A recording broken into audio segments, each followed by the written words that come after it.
Assalamualaikum warahmatullahi wabarakatuh. Kembali lagi bersama saya Fauzan Zikri di mata kuliah Manajemen Keuangan. Yang mana sebelumnya kita sudah membahas berkaitan dengan risiko dan tingkat pengembalian. Nah, kali ini kita akan membahas salah satu bagian terpenting dalam manajemen keuangan, yaitu penganggaran modal atau kita bisa katakan capital budgeting. Ini adalah proses evaluasi proyek-proyek investasi jangka panjang yang memiliki big impact ya terhadap masa depan keuangan dari perusahaan.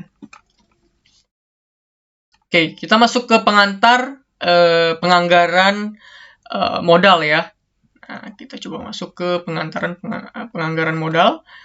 Nah, di sini penganggaran modal bisa didefinisikan ya proses untuk menentukan ya proyek atau investasi mana yang layak dijalankan dalam jangka panjang. Misalnya perusahaan ingin membeli mesin baru, membangun pabrik, atau meluncurkan new product. Nah, all of that decision ya itu memerlukan analisis yang matang terhadap potensi arus kas masuk dan juga keluar di masa depan. Jadi penganggaran modal membantu memastikan bahwa dana perusahaan digunakan secara efisien ya, dan menghasilkan added value. Kita coba masuk di slide selanjutnya yaitu berkaitan dengan langkah-langkah penganggaran modal. Nah, di sini terdapat tahapan yang harus dilakukan. Nah, yang pertama yaitu mengidentifikasi peluang investasi yang tersedia. Nah, yang kedua itu mengestimasi arus kas masuk dan juga keluar dari proyek tersebut. Yang ketiga, menentukan biaya modal atau kita bisa katakan cost of capital sebagai acuan ya atau patokannya. Nah, yang keempat yaitu menghitung indikator kelayakan proyek seperti net present value ya, terus internal rate of return ya, terus profitability index atau payback period. Nanti kita bahas pada slide selanjutnya. Yang kelima atau yang terakhir yaitu mengambil keputusan ya apakah proyek akan dijalankan atau tidak. Nah, langkah-langkah ini harus dilakukan secara sistematis dan berdasarkan data yang cukup atau sangat akurat ya. Jadi jangan sampai ini diloncat-loncat dari langkah-langkah ini ya, step by step ini harus dilakukan ya di dalam penganggaran modal. Selanjutnya yaitu berkaitan dengan jenis ya proyek investasi. Nah, dalam praktiknya proyek investasi dapat dibedakan menjadi beberapa jenis ya. Ada proyek independen atau kita bisa katakan independent project ya. Proyek yang bisa dijalankan bersamaan karena memang tidak saling mempengaruhi. Yang kedua, proyek saling eksklusif ya. Hanya salah satu proyek yang dapat dipilih karena saling menggantikan. Nah, yang ketiga yaitu proyek konvensional ya investasi awal negatif dan arus kas berikutnya harus positif. Nah, yang terakhir yaitu proyek non konvensional. Nah, di sini memiliki arus kas campuran antara positif dan negatif di beberapa periode. Ya, jadi ini adalah jenis-jenis proyek investasi ya yang mungkin nanti pada pertemuan selanjutnya kita coba bahas apa sih contoh-contoh dari independent, mutually exclusive project, conventional project, dan juga non-conventional project. Ya. Kita coba masuk di slide selanjutnya berkaitan dengan metode payback period. Ya. Nah, kalau misalnya kita definisikan payback period itu adalah metode yang digunakan ya untuk menghitung berapa lama waktu yang dibutuhkan untuk mengembalikan ya investasi awal. Nah, for example misalnya jika kita investasi 400 juta ya dan tiap tahun mendapatkan 100 juta, maka PP-nya atau payback periodnya itu sebesar for example ya ada 400 tadi kan 400 juta dan juga 100 juta. Jadi ini dibagikan saja investasi awalnya dari 400 juta ya arus kas tahunnya itu sebesar 100 juta. Jadi 400 dibagi dengan 100. Ya, hasilnya adalah 4 tahun. Nah, kelemahan memang dari metode ini adalah tidak mempertimbangkan nilai waktu uang ya dan juga arus kas setelah periode pengambilan. Ya, itu adalah berkaitan dengan metode payback period. Nah, selanjutnya ada discounted payback period. Nah, di sini yang pertama berbeda memang dengan metode PP biasa yang tadi mungkin sudah dijelaskan. Discounted payback period itu menghitung waktu pengembalian berdasarkan arus kas yang telah didiskonto atau diperhitungkan nilai waktu uangnya. Ini kita udah bahas nilai waktu uang pada pertemuan sebelumnya.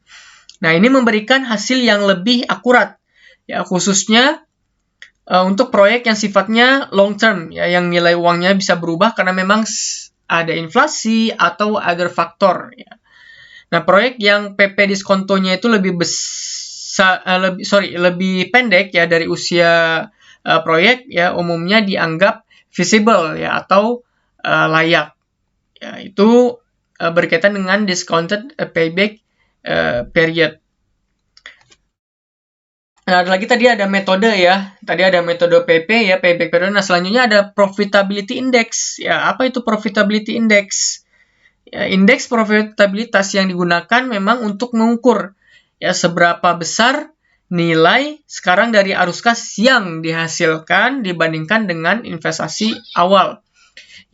For example, nah di sini rumusnya itu adalah NPV net present value ditambah dengan investasi awal per investasi awal. Nah, jika PI itu lebih more than one, lebih dari satu, itu proyek bisa dianggap layak.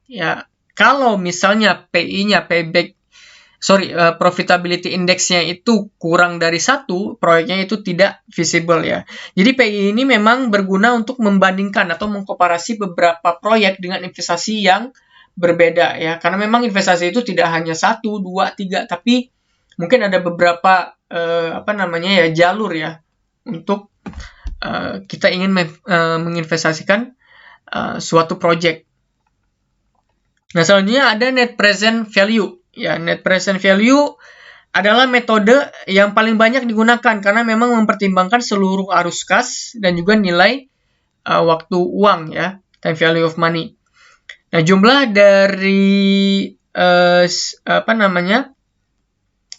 NPV ini kalau misalnya kita lihat rumusnya yaitu CF itu T kecil per buka kurung 1 plus R tutup kurung P. Nah, dikurang I I 0. Nah, jika memang NPV itu lebih dari 0 proyek layak karena memang menghasilkan nilai tambah dan juga layak dijalankan. Jika NPV kurang dari 0 proyek akan merugikan perusahaan. Misalnya minus sifatnya minus, itu tentu mungkin akan merugikan dari perusahaan. Nah, internal rate of return atau IRR dan juga MIRR atau modified dari internal rate of return itu tingkat diskontonya yang membuat NPV menjadi 0 IRR menunjukkan tingkat pengembalian internal dari suatu proyek. Jika IRR lebih besar dari memang biaya modal maka proyek bisa dikatakan layak. Namun memang kalau misalnya IRR ini bisa bermasalah jika proyek memiliki arus kas yang tidak normal sifatnya itu berubah-ubah positif negatif negatif positif. Nah, untuk itu digunakan MIRR MIRR atau modified dari internal rate of return yang memperbaiki kelemahan tersebut.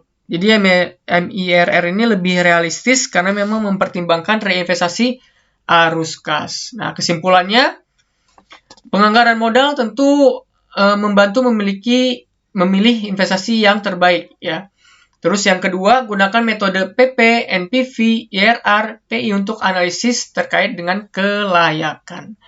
Itu saja pertemuan kita kali ini. Semoga bermanfaat bagi rekan-rekan semua. Nanti untuk sesi tanya jawab bisa kita lakukan pada pertemuan selanjutnya.